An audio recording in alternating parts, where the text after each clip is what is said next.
अस्सलामुअलैकुम पाकिस्तान के तमाम देखने और सुनने वालों को।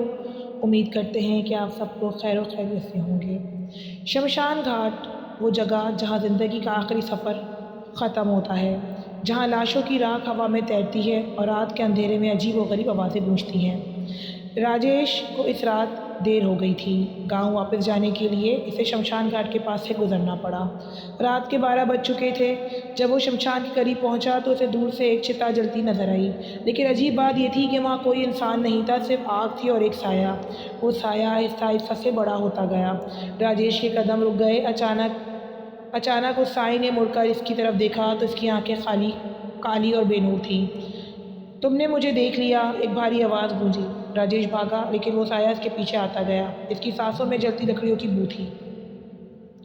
राजेश बताता है कि मैं उल्टा सीधा भागा और भागते भागते किसी मस्जिद के बाहर जाकर बेहोश हो गया।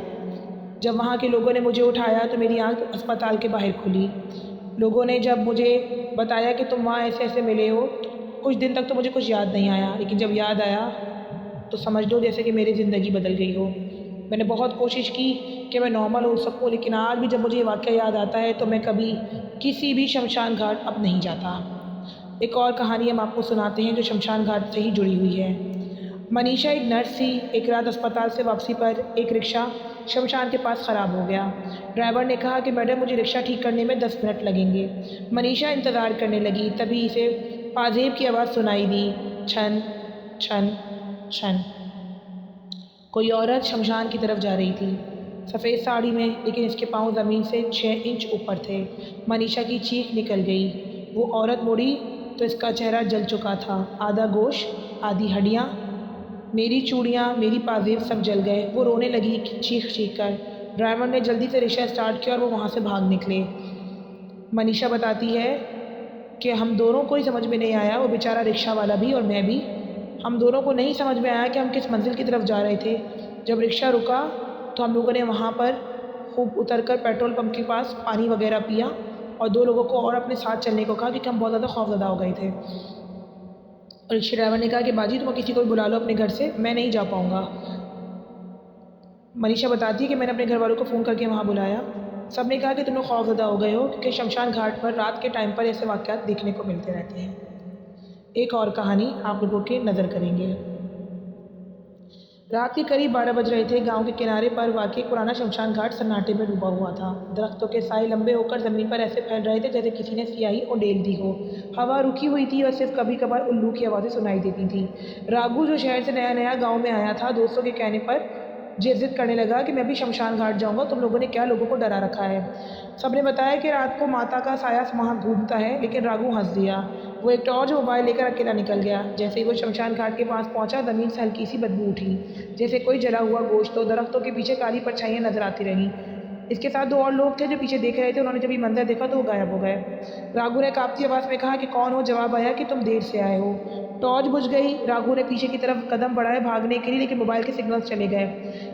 लोगों को फ़ोन करने लगा जो उसके साथ आए थे, जो पीछे ही रुक गए थे। राघु ने पलट कर देखा, एक औरत जिसके चेहरे पर राख लगी हुई थी, बाल बिखरे हुए, आंखें लाल और होठों पर हल्की सी मुस्कुराहट।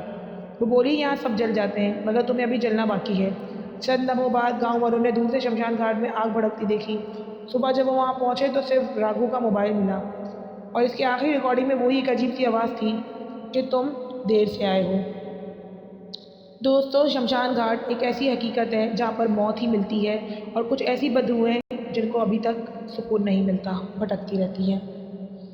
एक आखिरी कहानी जो हमें हमारे एक भाई ने भेजी। संजय को अपने दोस्त ने शर्त लगाई थी कि रात के 2 बजे वो शमशान से राख लेकर आओगे। संजय पैसों की लालच में गया। इसने सोचा, क्योंकि वो नशई था और जुआरी भी, इसने सोचा मुर्दे तो मर चुके होते हैं, क्या करेंगे। जब वो राख उठाने के लिए झुका तो इसकी कलाई पर किसी ने इसके हाथ को पकड़ लिया, एक हड्डियों वाला हाथ जली हुई जिल्द के टुकड़ों के साथ। ये मेरी राख है, आवाज़ आई ज़मीन के नीचे से। संजय की चीख शमशान में गूंज गई। वो भागा, लेकिन इसके हाथ पर जलने के निशान रह गए हमेशा के लिए। ऐसा लगता है जैसे कि किसी कोयले की सलाखों से राघु का संजय का वो हाथ जला दिया गया हो। दोस्तों ये कुछ किस्से थे जो शमशान घाट से जुड़े हुए थे। याद रखो, शमशान घाट पे रात को कभी अकेले मत जाना। वहाँ मुर्दे सोते नहीं हैं, वो इंतज़ार करते हैं। जितने भी काले जादू और काले अमलियात किए जाते हैं, बड़े बड़े पंडित जो कि अपने आप को कहते हैं कि हम बहुत ही बड़े साहू हैं या बहुत ही बड़े माता के भक्त हैं, वो भी गलत काम करते हैं। याद रखना, रात के वक्त जब भी कोई तुम्हें शमशान घाट की तरफ लेकर जाए या शमशान की कोई चिता जल रही हो, कभी भी मत जाना, क्योंकि चिता को मुक्त करने के लिए ही शमशान में लाया जाता है और उसकी मुक्ति के लिए ही वो इधर उधर दौड़ती है, भागती है, हमें नज़र नहीं आती। लेकिन अगर कोई बंदा इसी जांच में जाता है तो उसकी रूह तक कांप उठती है।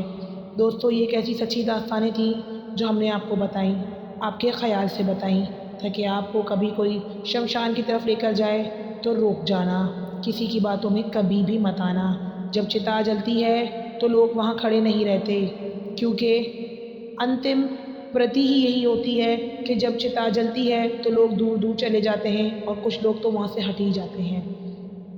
3 घंटे बाद जब चिता ठंडी हो जाती है, तभी वहाँ पर आकर 6 घंटे बाद आकर उसकी राख को अंतिम चेतावनी देने के लिए भरा जाता है और उसकी राख को समेटा जाता है, लेकिन उससे पहले कभी नहीं।